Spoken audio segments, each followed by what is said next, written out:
생존 우선순위 서바이벌 프라이어리티 2025년 4월 16일자를 진행하도록 하겠습니다. 오늘 배경화면은 AI에 의해 일자리를 쫓겨나는 그림을 상징으로 배경에 잡았습니다. AI 보고서 생존 우선순위에 관한 뉴스를 편집을 해달라고 하면은 선택을 해달라고 한다면은 과연 무엇을 선택해 줄지 잘 모르겠습니다. 물론 AI에 알고리즘을 넣어줘야 되겠죠. 생존 우선순위에 대한 조건들을 넣어주면은 AI가 얼마나 선택해 줄지. 요즘은 매일 그 뉴스들이 쏟아지는데 그 중에서 제가 선택하는 거죠. 현재까지는 뭐 AI한테 뭐 가르쳐 달라고 그렇게 하기는 아직 싫습니다. 또 그런 알고리즘이 있는 AI가 있는지 여부도 그건 잘 모르겠어요. 어쨌든 저는 그 AI는 상관관계 알고리즘이기 때문에 인과관계를 지향하는 저로서는 인간이 선택을 해야 된다라고 믿습니다. 그리고 욕구, 열정 대 두려움이라는 그런 두 가지를 대립관계로 표현해 봤습니다. 오늘의 편집 내용 제목들은 오늘은 다 읽어보도록 하겠습니다. 쌀이 일본의 반값, 한국에서 쌀을 구입해 돌아오는 일본인 관광객이 급증하고 가져갈 때는 주의가 필요하다. 반중 중공주적 타겟은 트럼프 일정령부터 시작되었다고 역사는 기록할 것이다. 트럼프 스루풋이라고 Standing on the Shoulders of Giants. 일본은 관세를 낮추는 최강의 히든카드를 갖고 있다. 트럼프 대통령이 목구멍에 손이 나올 정도로 갖고 싶은 일본의 기술, 과연 뭘 일본이 주장하는지 살펴보죠. 중일 투매설에 폭락한 미 국채 일생일대 투자기회, 미국 5개국과 무역협상 우선 추진, 한국도 포함. 이번 휴가는 북한으로 트럼프도 눈독 들이는 북관광, 미지 땅 열릴까? 미국, 한국 민간국가 지정, 결국 발효, 국장급 실무협의 계속. 미중 무역전쟁, 트럼프와 왜 그렇게 싸우나? 그 결의와 고뇌를 읽어낸다. 한 달 내도록 4월 초부터 시작한 거 한 달은 아직 안 됐죠. 계속 쏟아지고 있습니다. 반도체 관세 안보조사 의약품도 국내 생산 촉구. 이국정 입만 터는 문과 출신들이 해먹는 나라 의료체계 작심 비판. 딥페이크와 디지털 범죄에 대한 두려움이 커지면서 한국 학교들은 졸업 앨범을 포기하고 있습니다. 한동훈 성장하는 중산층 시대 만들 것. AI 200조 투자 제한. 일자리 없는 중국 청년들 중 러시아 용병으로 일자리라도 이렇게 편집을 했습니다. 쌀이 일본의 반값, 한국에서 쌀을 구입해 돌아오는 일본인 관광객이 급증하고 가져갈 때는 주의도 필요하다. 4월 15일 18시 30분에 TBS 뉴스에서 보도한 내용입니다. 일본 정부가 비축미 방출에도 쌀값이 연속 오름세를 내고 있다고 하고 있고요. 그런 가운데 한국에서 쌀을 사서 돌아가는 일본인들 관광객이 늘고 있다. 15일 한국 서울에 있는 대형마트 롯데마트에 쌀을 파는 코너에는 일본인 관광객의 모습이 있었습니다. 이 가게에서는 쌀이 10kg당 3,000엔에서 4,500엔으로 일본보다 반액 이상 싼 가격에 판매되고 있었습니다. 도쿄도에서 지인과 관광을 왔다는 여성은 귀국 전에 식품을 사러 방문했다가 쌀 가격을 보고 그만 걸음을 멈춰버렸다고 합니다. 너무 싼 가격에 한 사람이 2kg 약 1,000엔의 한국산 고시히카리를 장바구니에 넣고 있었습니다. 한국질병관리청에 따르면 지금까지 쌀 검역 접수는 매월 1명이 있는지 여부였지만 올해 3월 이후에는 매월 20명 정도로 늘고 있어 대부분이 일본인 관광객이라고 합니다. 일본에 쌀을 가지고 들어갈 때는 공항 등에 있는 검역소에서 검역증을 발급받아 일본 공항에서 이 검역증을 제시해야 합니다. 또한 일본 농림수산성에 따르면 쌀을 해외에서 개인용으로 반입하는 경우 납부금이나 관세를 납부할 필요가 있지만 과거 1년간 수입량이 100kg 이하면은 신고함으로써 납부금 등은 면제된다고 합니다. 그러니까 소량의 수입은 면세를 관세를 안 매긴다는 거죠. 그러니까 관광들 오셔가지고 쌀이 좀 무겁긴 하죠. 기념일에도 싸니까 한국이 일본이 왜 그렇게 쌀값이 많이 올라갔는지 참 그거 일본 농협이 문제라고 그렇게 얘기를 하죠. 그리고 농협의 이윤을 확보해주기 위한 정치가들의 문제도 있다고 그러고 그런 뉴스들을 제가 소개한 적도 있습니다. 어쨌든 고시히카리 이거 사실 일본산 원산인데 뭐 요거 왼쪽에 오른쪽에 있는 거는 2000쌀입니다. 2000쌀인데 요거는 뭔지 잘 안 보이네요. 많이들 사가십시오. 한국 쌀이 싸다니까. 아예 그냥 일본 정부가 쌀이 부족해서 정부이 방출한다고 그래도 가격이 오르니까 에, 한국 쌀도 좀 정부 자체가 좀 수입을 해 가시면 어떨까 그런 생각을 해보게 되네요. 우리나라 요즘 쌀 잘 안 먹죠? 네. 반중 중공주적 타겟은 트럼프 1.0부터 시작되었다고 역사는 기록할 것이다. 자, 제가 작성을 해본 겁니다. 노태우 정권 시절 한중 국교 정상화 이후 한국은 중공의 친중화 공장에 지속적으로 물들여져 왔음이 비상계엄으로 드러났다. 여야가 모두 친중이다. 나는 그렇다면 미국 애들은 그동안 무엇을 해왔는가 질문할 수밖에 없다. 트럼프 이전까지 넉넉히 한국을 상대해왔다고 얘기할 수밖에 안 된다. 물론 IMF를 통해 미국의 금융자본이 한국의 금융자본을 잠식한 것만으로 미국은 만족하신 것인가? 자주든 영공이든 좌파 반미 세력들도 꾸준히 세력을 축적해 왔다. 아마도 그것도 미국은 일부러 방관했을지도 모르겠다. 왜냐하면 보수가 일반적으로 자주국방을 지향했기 때문에 원자탄 개발을 추진했기 때문일 것이다. 최근 다시 민간국가로 분류됐다. 그런 자주국방파들을 견제하기 위해 양키들은 좌파도 키웠다. DJ가 상징한다. 반중 친미는 이제 전 윤칸과 한동훈밖에는 보이지 않는다. 그런데 세력이 믿을 만한 수준이 안 되는 것 같기만 하다. 개인적으로도 딜의 훈련이 되어 있지 않으면 마켓에서도 별 볼 일 없다. 이런 생각을 갖고 있습니다. 재래시장에서 우리는 젊은이라도 마케팅을 한다. 개인적으로 나는 그런 역량을 키우지 못했다. 일반적으로 화이트 칼라의 말로를 내가 상징한다. 경영 매니지멘트를 아무리 잘한다고 해도 애전역에 마케팅에 역량이 없다면 빨리 은퇴할 일이다. 트럼프의 트럼프 트루프시라고 제가 표현을 이제 정의를 내려봤습니다. 마케팅을 정치에 적용하고 있음을 인지하게 된다. 왜냐하면 경제와 정치는 동전의 양면이기 때문이다. 라고 정리를 해보게 됩니다. 그래서 트럼프 스루프시라고 정의를 해봤는데 이것도 스탠딩 on the shoulders of giant 거인의 어깨 위에 서서 우리의 희소자원인 제한된 주의력을 낭비하는 나쁜 의사결정을 분석한다. 어리석음, 타성, 무지 때문에 현실이 불가피하다고 그렇게 생각할 수 있습니다. 그래서 우리는 심리적으로 안정성도 추구하지만은 변화에 대한 욕구도 있습니다.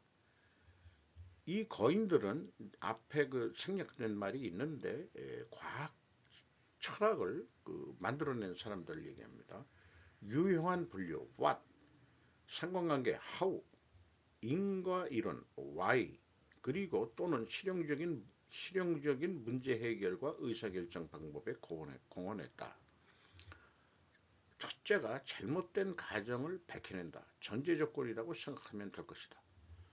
골드렛의 변화에 대한 통찰 다섯 가지를 요약했는데요.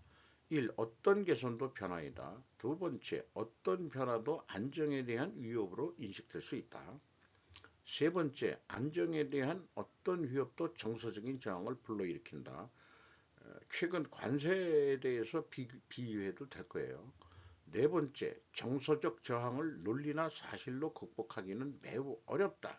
매우 어렵죠.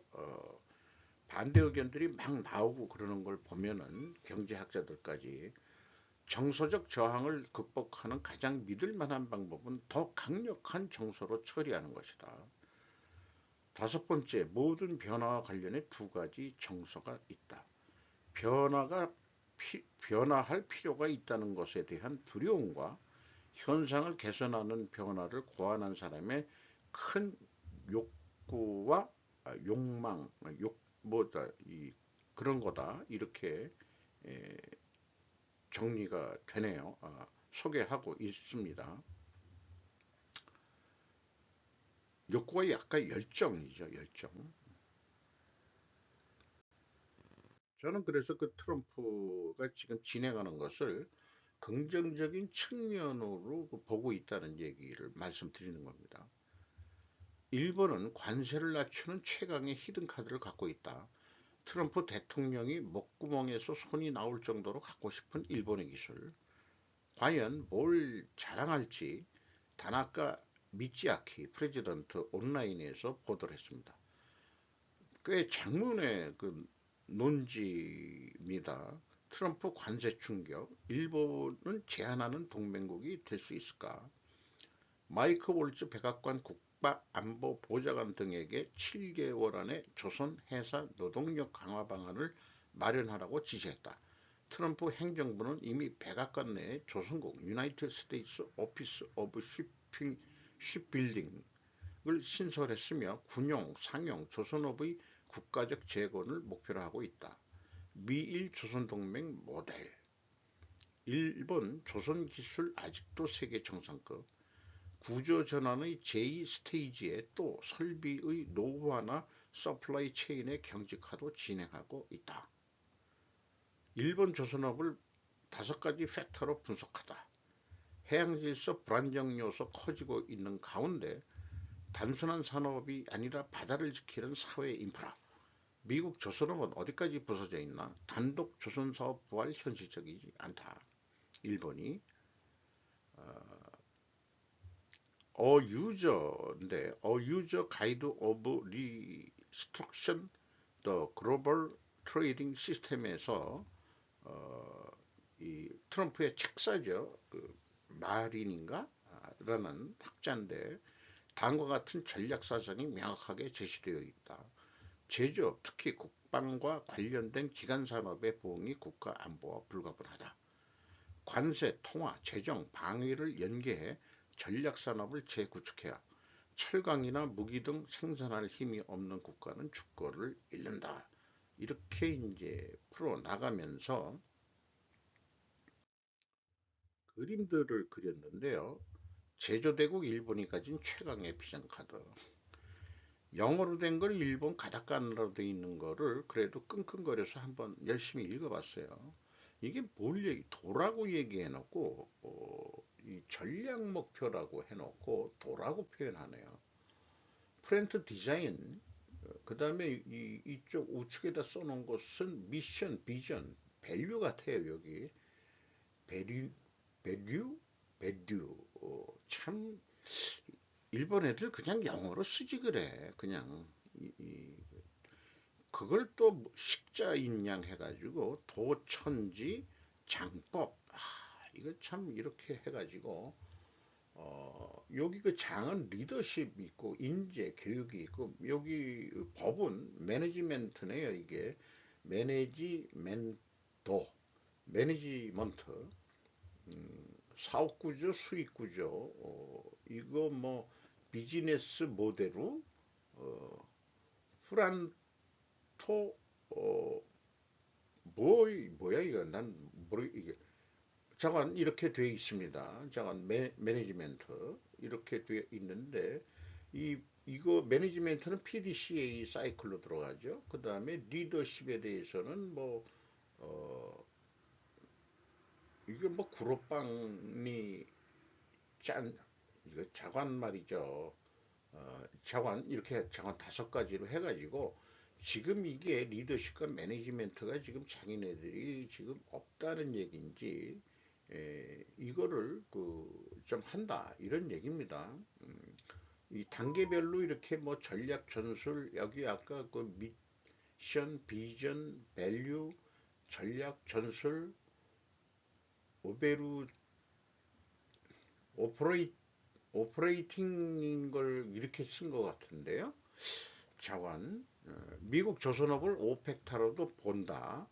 모든 요소 일본과의 보안관계 성립한다. 미일 조선력 통합하라. 요 5가지를 볼 때 제가 쓰는 갈등 구조도 요거에 또 맞춰가지고 표현해 볼 수도 있을 것 같긴 합니다. 이 오펙타라는 거를 곰곰이 생각해 보니까 저도 그 조직에 있을 때 품질 경영을 했는데 품질 경영 도구의 언어들로 다 채워져 있어요. 그런데 제가 표현해 보고 싶은 것은 한국 조선업은 특히 현대 중공업은 이제는 제약이론 경영으로 승부를 한다고 관찰이 됩니다. 일본식 그 품질 경영 가지고는 한계가 있다라고 인식이 됩니다.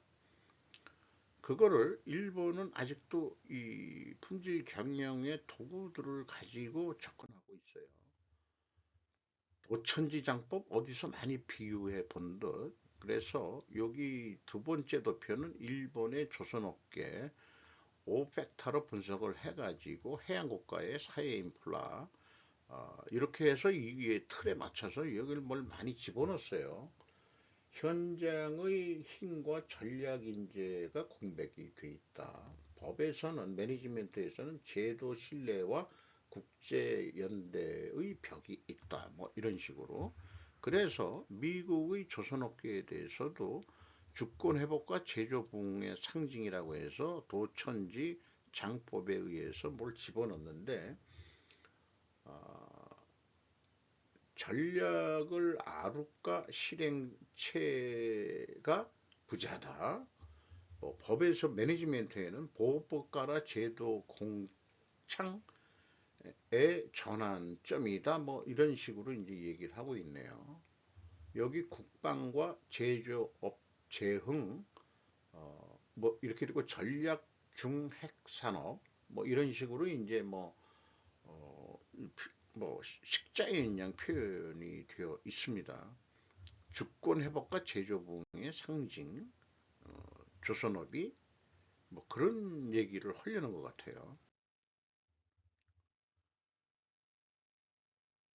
일본하고도 조선업의 협력은 하긴 할 거지만은 트럼프 당선인이 꼭 집어서 대통령 취임할 때 한국의 조선업을 염두에 뒀고 우리나라가 그 일본은 일본 제철을 인수하려 그래도 철강은 못 넘긴다.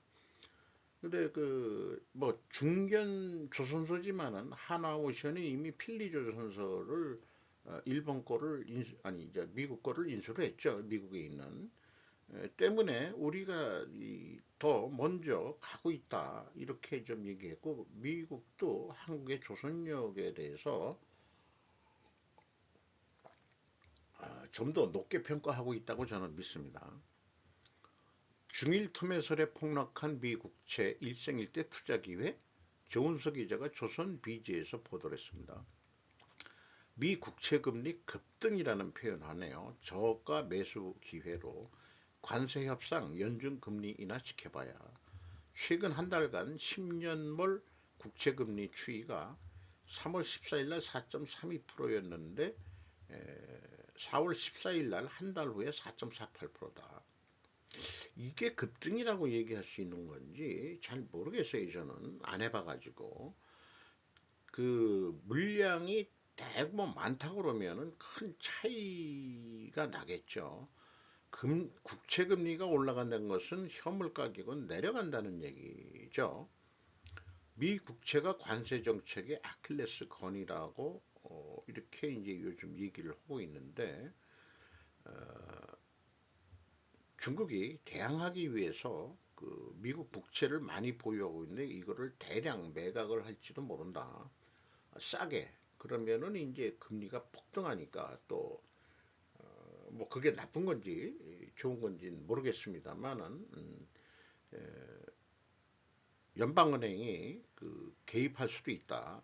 그 금리가 올라가면은 그 돈을 풀어서 금리를 뭐 낮춘다. 뭐 이런 얘기도 있습니다. 미 5개국과 무역협상 우선 추진, 한도 포함. 한도가 아니고 한국은 의당 포함되어야 될 수준의 나라죠.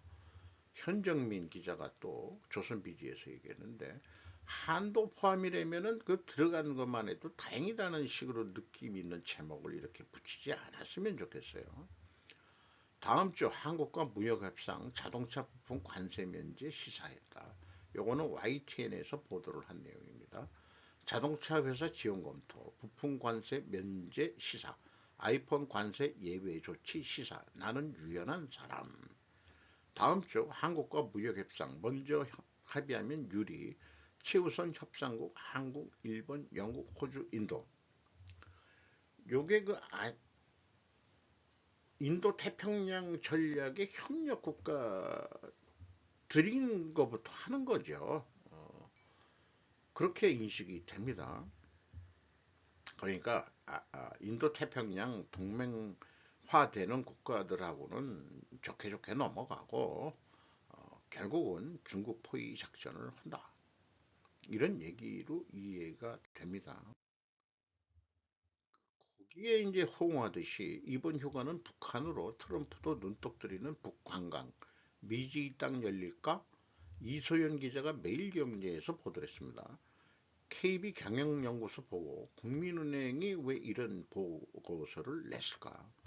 트럼프, 북한의 지속적인 관심, 북한도 화답하듯 외국 관광객 받아, 금융 인프라 등 긍정적인 영향 기대. 이게 2019년에 만났을 때 보고서를 통해 KB금융연구소는 북한 당국과 관광 산업이 대북 제재를 우회하여 합법적으로 외화 수입을 늘릴 수 있는 수단인 만큼 적극적으로 외국인 관광객 유치에 나설 것이라고 전했다. 통제가 되죠. 그 구경하라는 데만 구경을 해야 되는 거니까. 어쨌든 저는 좀 상상을 붙여서 전에도 이런 표현했습니다만은 지금 38도 선에 있는 서울 인천 간을 좁은 의미의 오리엔벨트라고 그러면은 이게 확대가 돼 가지고 평양과 양덕이라는 데가 있네요. 지도를 보니까 원산 이 오리온벨트가 형성이 되는 날이 우리나라 미래에 밝은 날이 오지 않겠냐 상상을 해보게 됩니다. KB 국민은행 찾아보면은 외국 자본이 77% 점유를 하고 있습니다. 왜 이런 경영 보고서가 나오는지 이해할 만해요. 국민은행이 왜 이런 거를 했을까? 중국을 아니 북한을 살짝 대화에 응하라는 메시지를 던지고 있는 거죠. 다시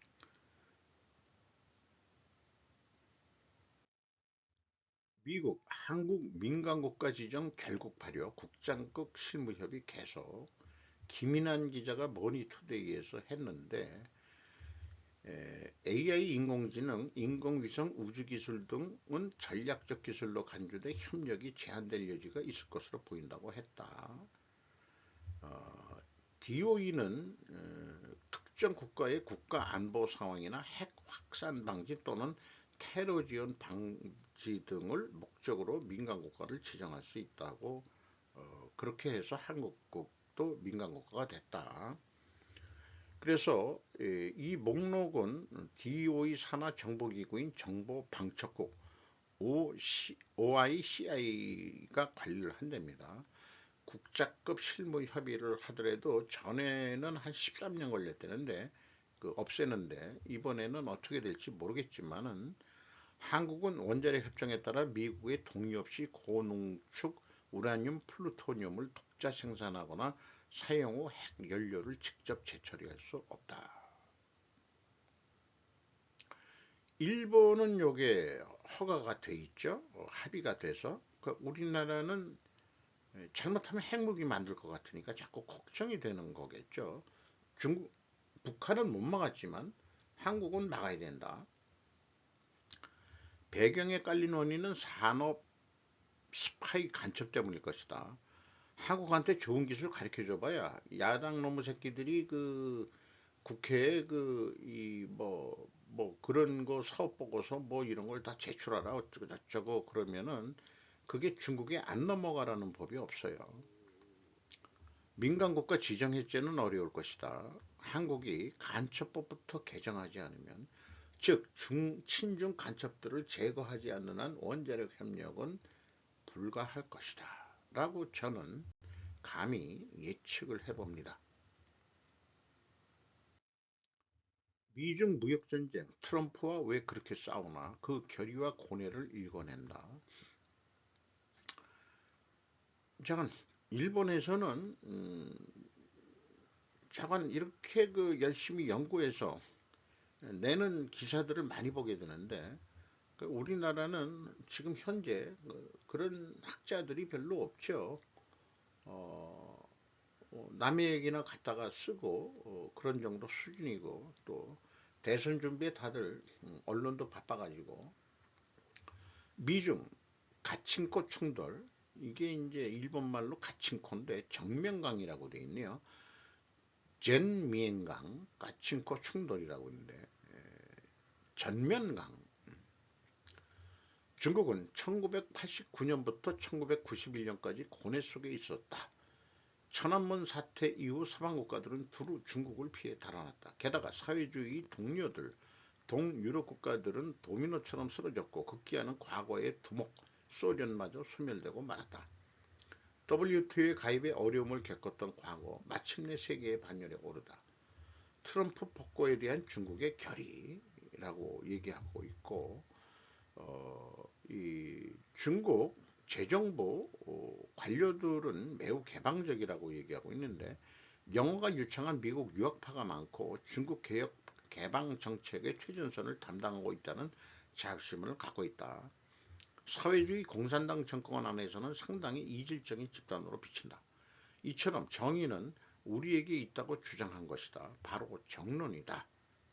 자기네가 자유무역을 하고 예, 세계의 평화를 위해 중국이 지대한 역할을 하겠다 이런 얘기죠.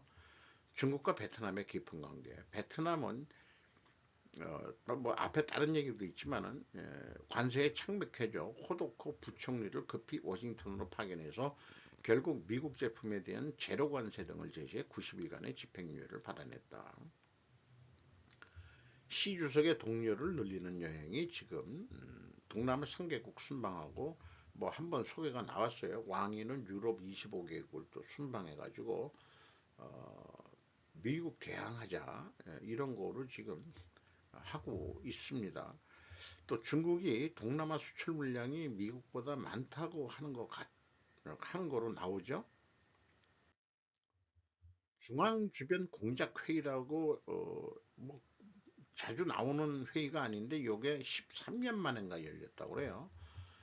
담에도 타에도 응한다. 요게 이제 한자지만은 대화에도 그다음에 공격에도 응한다.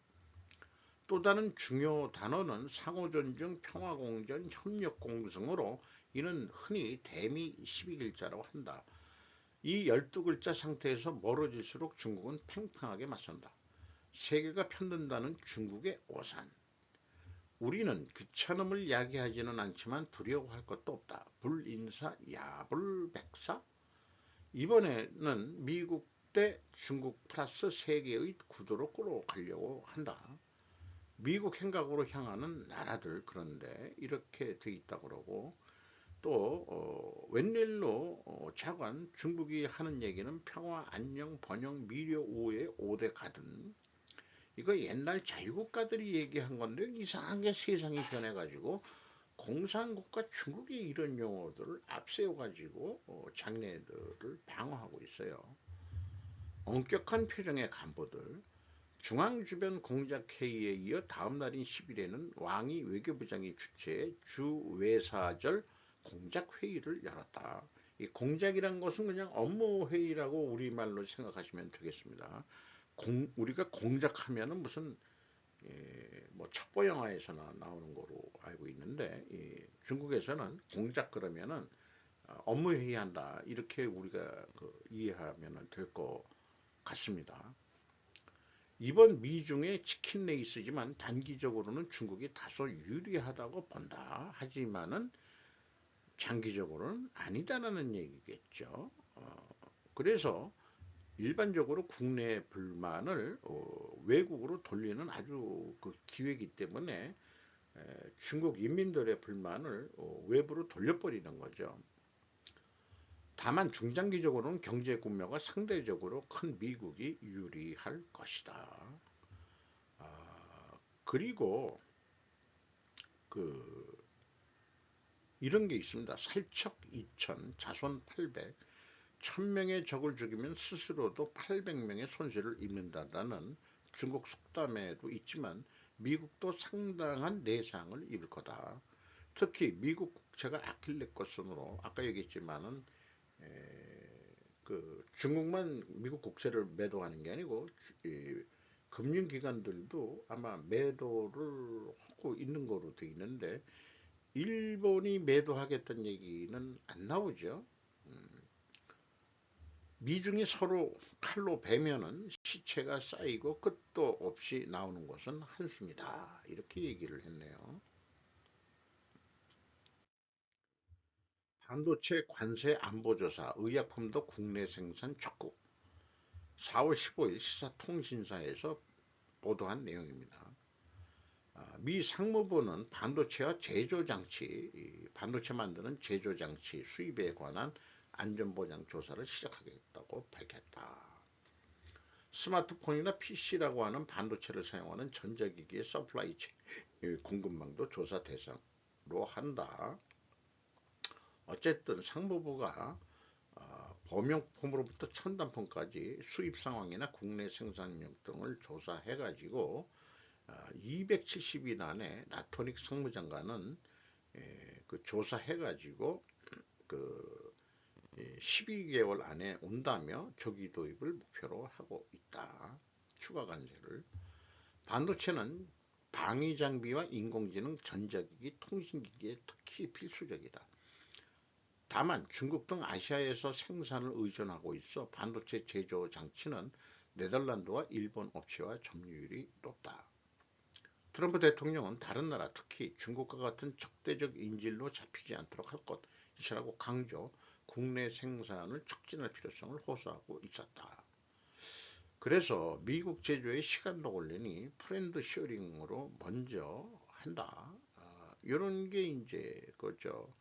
우리나라도 그 반도체 제조 장치를 만드는 중소기업들도 있어요. 그러나 첨단 거는 네덜란드의 그 ASML인가 거기가 이제 최고라고 그러죠. 뭐 미국 내도 뭐 반도체 제조 장치를 만드는 뭐 기업이 있는지 모르겠습니다만은 어쨌든 이런 그 의약품까지도 이제 뭐 싸게 중국이나 필리핀 뭐 이런 데서도 그 의약품들을 많이 맡겼는데 미국에서 만들어야 되지 않겠냐 이런 얘기네요. 이국적 입만 터는 문과 출신들이 해먹는 나라 의료체계 착시 비판 광래건 기자가 조선일보에서 보도했습니다. 조선반도는 입만토는 문과 새끼들이 해먹는 나라라고 했다. 놈들이겠지, 새끼들이. 문과 놈들이 해먹는 나라라고 했다. 이 강의가 있었던 모양이에요. 교수들 중간 착취자들 맞다. 이렇게 얘기를 하네요. 나는 전공의 복귀자랑 패싸움이라도 벌어져 반 정도는 죽어 있을 줄 알았는데 전공의들이 다들 착하다. 뭔 얘기인지 전 잘 모르겠고 현 의료 체계가 전공의를 착취하는 구조라고 취지의 발언도 했다. 또 작년 6월 대전에서 연 강연에서 현 정부의 급격한 의대 정원 증원이 필수 의료 기피 문제를 해결하기 위한 근본 대책이 될 수 없다. 인원 늘린다고 이렇게 뭐 비판한 적이 있대요. 당시 현재 의료계는 벌집이 터졌고 전문의는 더는 배출되지 않아 없어질 것이라며 불가항력적 의료소송 부담, 원가에도 못 미치는 고질적인 저수가를 해결해 의사들이 실제 수련받은 과에서 근무할 수 있는 환경부터 만들어야 한다고 지적했다. 뭐 이렇게 됐는데 저는 생각이 좀 틀립니다. 우리나라는 의사는 특권이 아니어야 된다고 생각합니다. 한국의 고질적인 문제는 사자가 들어간 세력들입니다. 의사, 변호사, 검사, 판사, 뭐 이따위 새끼들, 세무사, 회계사 등등이죠. 사자가 붙으면은 평생 사회적 지위를 얻어가지고 특권 의식이 있는 양. 내가 저기 그 의원회, 동네 의원회 가서 반말짓거리는 의사를 보면 거긴 절대 안 갑니다. 그 새끼들 그 지들이 무슨 특권을 가지고 있는 모양인데 이 교수에게 한마디 던지고 싶다. 쿠바가 그렇게 공산주의 국가였는데 쿠바에서는 쿠바에 대해서는 어떻게 생각하는지. 쿠바에서는 의사는 일반 직업인일 뿐이다. 대량 배출을 하죠. 가르쳐 가지고. 그래서 수요가 많아 가지고 아니 공급 배출이 많아서 의사 수출도 한다고 그러잖아요. 그 의료를 우리가 수출 상품으로 요즘 젊은이들 일자리도 없는데 의료 의대생들 많이 늘려서 안 될 건 뭐냐 이게요. 그 국내 일자리 없다? 그러면 수출하면 된다 이 사람아. 그래서 이국정이도 외과 외상센터 뭐 요즘 뭐 이런 거에서 힘든 뭐 이런 것들 얘기 나오는데 물론 힘들죠. 피를 보고서 수술하고 뭐 이런 거 고생하는 건 내 모르는 거 아닌데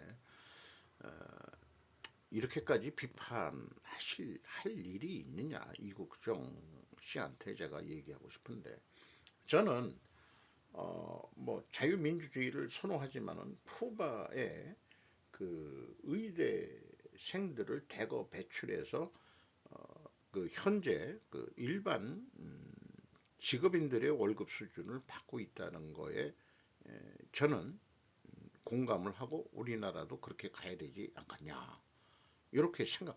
조금 더 많이는 받을 수는 있겠죠. 하지만은 어, 고령화가 돼가면서 이제 의료소가 왕창 들어가지고 이제 노인네가 되면 저도 요즘에 옛날 같지가 않고 병원을 자주 가게 되는 그런 일들이 생기거든요. 하염없이 대기줄, 그 대기하는 시간이 진짜 짜증나요. 짜증나. 음, 그런 거는 그 소비자 입장에서의 국민 입장에서 이국정 교수는 한번 생각해 보길 바란다. 라고 얘기하고 싶네요. 그 누가 병원의 손님이겠냐? 이제는 고령자들이 대부분일 거다 이 말이에요. 그러니까 의대생 그 많아지잖아요. 고려가 돼가지고.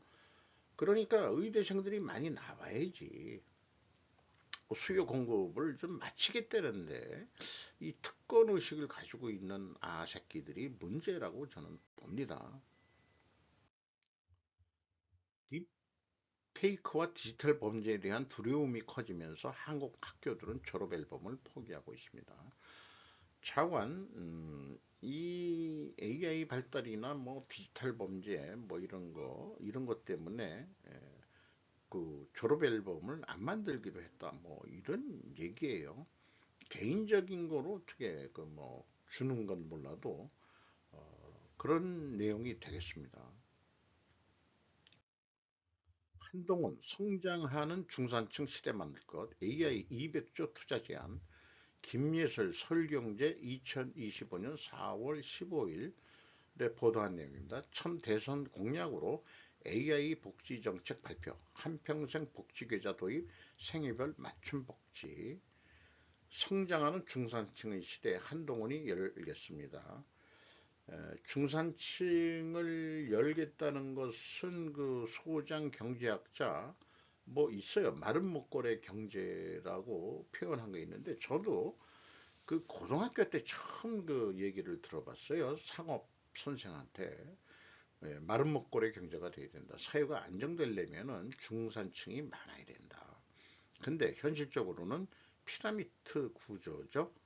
어, 부유층은 소수고 그다음에 못 사는 사람들이 그 부는 역피라미드를 가지고 이것도 제가 이제 그림으로 여러 번 소개를 했는데 그래서 마른 먹거리 경제가 돼야 되지 않겠냐 저는 그렇게 이제 주장을 한 바가 있죠. 어쨌든 국회 소통망에서 정책 비전을 하고 있는데 중산층 70% 너무 좀 목표가 세긴 세네. 첫째, 국민의 소득을 높이는 성장. 자, 성장 얘기 나왔어요. 제가 성장, 안정 두 개가 필요하다고 그랬는데, 둘째, 소득을 갉아먹는 과도한 세금 낮추기. 세 번째, 의료, 교육, 돌봄, 주거 등 필수 비용에 대한 복지 강화. 의사 공급, 아까 앞에 얘기한 그것도 들어가겠네요. 넷째, 에너지 등 물가 안정을 통한 실질 소득 증대. 다섯 번째는 뭐냐? 정책을 총괄하는 국가 차원으로 조직으로 가칭 미래 전략부를 신설하겠다는 계획이다. 근데 이런 거 새로 만들지 말고 기획재정부라는 데 있잖아요. 기획재정부 부총리급. 아마 다르게 해석하면은 기존의 이 기획재정부 우리 그 고급 관료들 안에도 친중 공무원의 새끼들이 많기 때문에 자기가 대통령이 되면은 반중하는 사람들로 미래 전략부를 만들겠다는 거로 저는 이해를 하고 싶네요. 어, 생전 우선순위에서는 다른 후보들의 얘기는 안 할 겁니다. 한동훈을 지지한다는 것을 제가 공식화했기 때문에 한동훈의 얘기만 언급을 할 겁니다. 일반적으로 대부분 그렇게 할 것으로 먼저 말씀을 드리는 것을 양해를 부탁드립니다. 스냅 선거가 49일 앞으로 다가온 가운데 대통령 예비선거 레이스가 시작됩니다.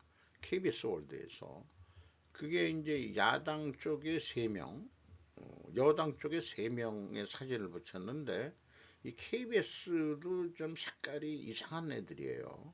국영방송이면서 한동훈이가 없죠. 국민의힘 대표직에서 잘려나서 그러냐? 어, 김경수, 김동연이 뭐 경기도지사까지만 해먹지. 얘는 왜 그렇게 욕심을 부리나 몰라. 한동훈을 제외하고 여야 누가 대선 후보가 되든 그 나물의 그 밥이다. 즉 친중 정치인들이다. 또는 그레이색이다. 양다리. 일자리 없는 중국 청년들, 중국, 러시아 용병으로라도 메트로 비즈니스 인사이더에서 자관 이번에 전쟁 포로로 잡혔는데 모스크바 군대의 재활치료가사 될 것이라고 믿고 했는데 어쨌든 통제를 받으면서 전선까지 와가지고 무작정 도망쳤다 이렇게 얘기를 하는 겁니다. 아, 어쨌든 중국 용병들도 잡혔는데 북한은 용병이 아니죠. 김정은이가 공식적으로 보낸 거니까. 근데 중국 시진핑이는 지금 모른 척 하는 거죠. 일자리 없는 중국 청년들 지금 16%가 실업률이라고 그러죠. 그러니까 용병으로도 미래 전쟁은 아마 용병들이 많이 대거 투입되지 않겠냐. 인구가 줄고 그러니까 실전 경험이 여러 나라에 가서 테러 싸움도 하고 이런 사람들이 그 용병으로 전쟁을 해서 고임금을 받아가면서 전쟁을 치르지 않을까 이런 또 생각을 하게 되네요. 우리나라도 일자리 없으면 용병으로 나갈 사람들이 있지 않을까요? 중국, 영국 정부의 영국 철강 소유주를 공정하게 대우라고 경고. 다니까 키르카 AP 연합통신에서 4월 14일 날 보도한 내용인데 브리튼 스트릿 모양인데 중국이 그 철강 회사를 인수한 모양입니다. 영국에 버진 스틸을 만드는 영국의 마지막 두 용광로를 폐쇄하는 것을 막기 위해 중국 외교부가 이같이 발언했다. 케이어 스타머 총리의 대변인 데이브 파레스는 월요일 징계라는 그룹이 있는 모양이에요. 여전히 영국 북동부의 스컨소프 공장을 소유하고 있지만 국유화는 단기적으로 가능한 옵션이라고 말했다. 다시 영국에 국유화를 하면은 징계는 팔고 나가야 되는 거죠. 스타머는 토요일에 정부가 브리티시 스틸을 장악할 수 있도록 승인하는 긴급 법안을 통과시키기 위해 봄 휴회 기간 동안 의회를 소집하는 적극적인 극적인 조치를 취했다. 당국은 징계가 철광석 주문과 고로 가동 유지에 필요한 코커스 석탄 주문을 중단한 공장의 미래에 대해 우려를 했다. 요게 전기로로 이제 돌리려고 뭐 한다는 얘기인지 어떤 건지 잘 모르겠습니다만은 어쨌든 일본 제철이 그 US 스틸을 인수하려고 하는 거나 그거 미국은 안 된다 그러고 영국은 언제 이렇게 또 제철소 하나를 중국한테 팔아먹었는지. 그러니까 유럽 애들은 친중적인 정책, 사회주의 정권 애들이 친중적인 정책으로 꾸준히 해왔어요. 요 사진을 보면은 여기 뭐, 뭐 쌓여 있는 게 아마 뭐 모래는 아닐 거고, 요 우측에는 석탄 같은 게 있고, 뭐 이렇게 그 야적도 있고, 바람에 날리고 환경에 문제가 되는 우리 포항제철 같은 데를 보면은 포항제철 보다가 이런 거 보면은 에게 이런 생각이 들어갑니다. 우리나라 포항제철 일본 제철도 대단한 거죠. 그렇게 생각이 들어가네요. 트럼프 포트녹스 금매장 실종 사건에 대해 언급. 일론 머스크의 도지가 조사할 예정. 시펙 보수주의 정치회의에 참석해가지고 포트 녹스의 금매장이 실제 재고가 있는지 재고 실사해봐라. 요즘 이상하다. 요즘 금값이 팍 뛰고 있는 게 재고 실사하면은 아마 없어졌으면 어떡하느냐. 이건 난리죠. 국가 그 매국노들로 잡아서 다 사용을 시켜야 될 그런 아주 이거 뭐 큰 문제입니다. 포트녹스의 그 서류상에 나와 있는 금, 뭐 이거 얘기가 지금 나오고 있는데 이거 사실 심각한 문제로 보여집니다. 금값이 뛰는 이유를 알겠어요. 뭔가가 있어요. 뭔가가 지금 금 본위 제도는 없어졌지만 그래도 미국의 화폐를 지탱하고 있는 게 나름대로 금을 많이 가지고 있기 때문에 국력에도 해당하는 거겠죠. 이게 포트녹스 여기에 보면은 포트녹스라는 데가 미 육군 시설이라고 하네요. 거기를 방문할 거다. 어, 재고실사 해봐야 될 것 같네요. 1974년 이후에 감사를 실시하지 않았다. 야, 이게 뭐 우리나라 선관위 같은 데냐? 아니죠. 재고실사 해야죠. 당연히 해야죠. 이런 거 중요한 일을 하고 있습니다. 그 트럼프가. 이상 마치도록 하겠습니다.